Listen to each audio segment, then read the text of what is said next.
ele já tem na sua gênese, na sua concepção, uma questão conceitual de não adaptação, de não customização nem de tropicalização.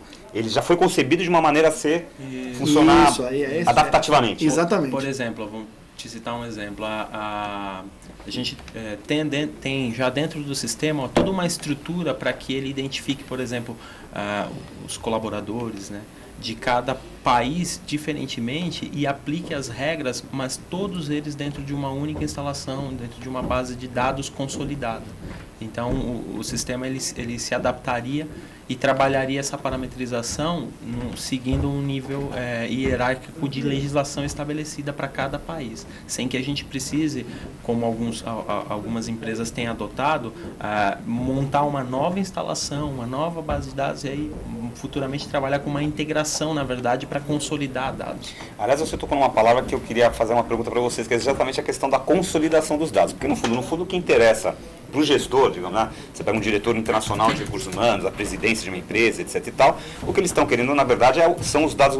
Você tem filial, que nem falei, em vários países, coisa e tal, mas tem uma hora que você quer a consolidação desses dados. E aí, esses programas permitem essa consolidação de uma maneira eficiente? Deixa eu dar um exemplo disso aí, que você pegou um gancho legal. Por exemplo, a gente tem uma tecnologia, né, chamada LPC. É uma linguagem padrão de cálculo dentro do sistema.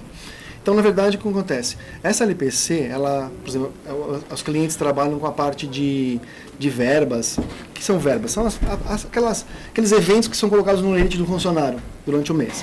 Ok? Então, essas verbas, em cada país, como o Wagner comentou, em cada país tem assim, então no Brasil a verba 1, nos Estados Unidos a verba 2. Então, quando um presidente mundial pede uma consolidação disso, a empresa tem que ficar fazendo o quê? Colocando, sabendo que a verba 1 é do país Brasil, a verba 2 é do país Estados Unidos, a verba 3 e assim por diante, ok? O sistema nosso foi adequado, o LPC foi adequado o seguinte, a verba é única, é a verba número 1, que é o que realmente o presidente mundial precisa. Só que dentro da tecnologia, os cálculos, dependendo do país que é feito, ele aciona maneiras diferentes de calcular o sistema. O imposto de renda no Brasil é uma maneira, no Peru é uma outra maneira. Então a verba é a mesma, que é chamada, a gente chama disso de multilegislação, é uma verba multilegislação.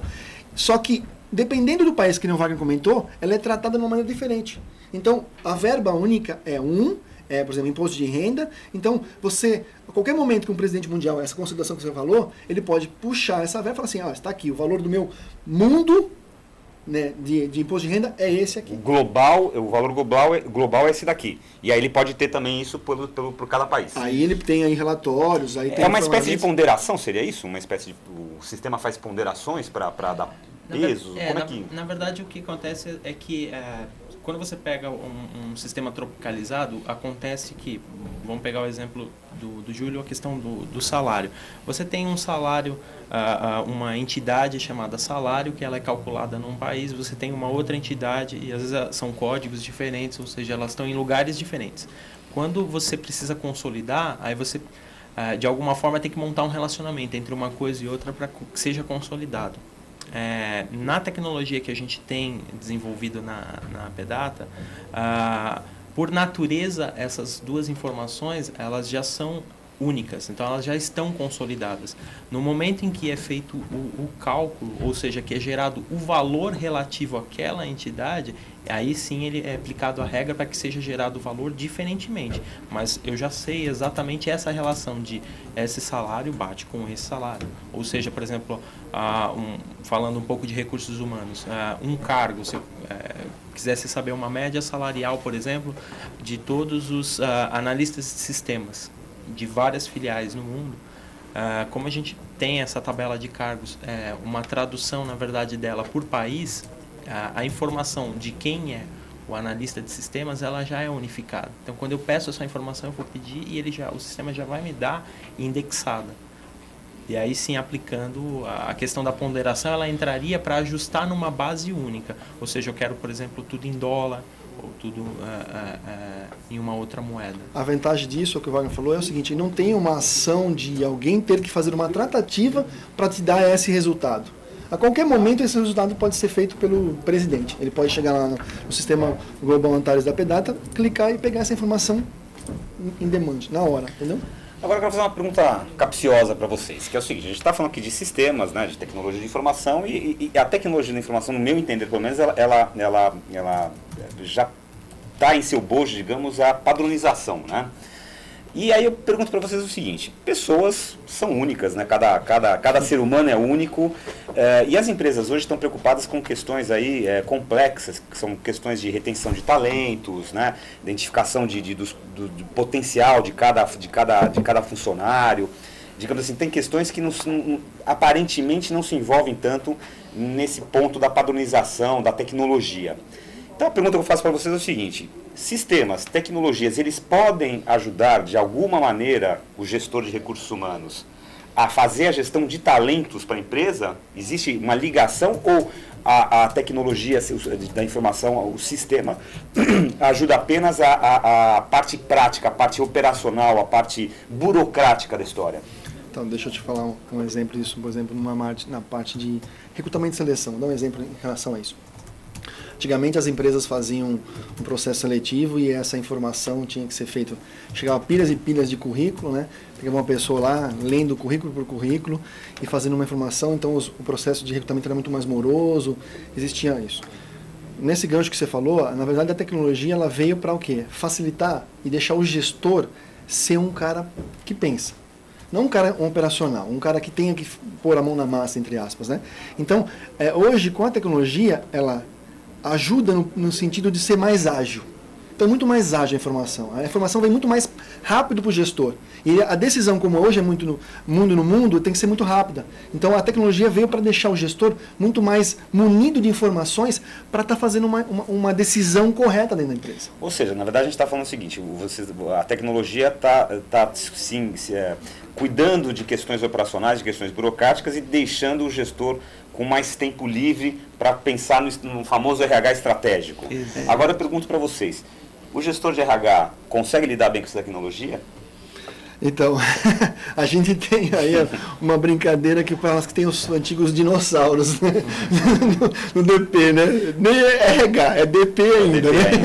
Porque isso é uma questão séria, porque às vezes você tem, né? Principalmente em sistemas de software, de coisa. A gente mesmo no nosso dia a dia, você pega um Word aqui, que é um programa padrão processador de texto que todo mundo usa. Todo mundo usa 5% da capacidade do Word, 10% quando muito. Você vai falar macro em Excel, é meia dúzia que sabe o que é isso, né? Então, assim, às vezes a gente tem essa questão toda da tecnologia e será que esse gestor de recursos humanos está sabendo tirar proveito dessa tecnologia? Quer dizer, ele está realmente tendo tempo para pensar no estratégico? Eu acho que, assim, a área de recursos humanos é uma área até muito interessante, porque os profissionais, eles são pessoas assim que estão muito atualizadas com metodologias, com tecnologias, com o uso das informações. Então é uma área um pouco diferente. Eu acho que isso flui muito bem até na área de recursos humanos. E a gente tem assistido aí no mercado uma infinidade de cursos sendo criados por várias universidades para estimular com que isso aconteça. Quer dizer, um repasse de metodologias, de tecnologias para os profissionais de recursos humanos, para que eles estejam cada vez mais ligados com isso. Ou seja, o uso da tecnologia está começando a ser implantado em faculdades para que os novos profissionais já saiam formados sabendo mexer com isso, é isso? Sim, na verdade isso faz com que se tenha já, o profissional ele já vem para o mercado requisitando da tecnologia determinadas informações estratégicas. Então, essa gama de profissionais que está chegando no mercado, que está se atualizando e voltando para o mercado, ela tem voltado requerendo muito mais dos sistemas do que simplesmente operacionalizar as tarefas, mas começar a produzir dados que eles possam realmente tomar decisões estratégicas, né? Aliás, Júlio, você dava aula numa universidade, na Metodista, se não me falar a memória, e você me estava comentando aqui nos bastidores do programa, você estava me falando que você continua ligado, digamos, à universidade na preparação, de como é que tem sido essa experiência junto à universidade, então, na formação? É o que o Wagner acabou de comentar. Na verdade, a Pedata fez uma parceria com a Universidade Metodista, né? E esse um ano e meio aí eu dei aula, né, no curso de distância, que é o AD lá deles, para entender e conhecer como que é essa parceria entre a universidade, os profissionais de RH novos, né? Então, na verdade, o que o Wagner falou, hoje o profissional de RH ele já entra O novo profissional, né, vai? Porque os dinossauros não adianta. O novo profissional já entra sabendo mexer com Word, sabendo mexer com Excel, então ele já está buscando, ele já entra com uma expectativa que o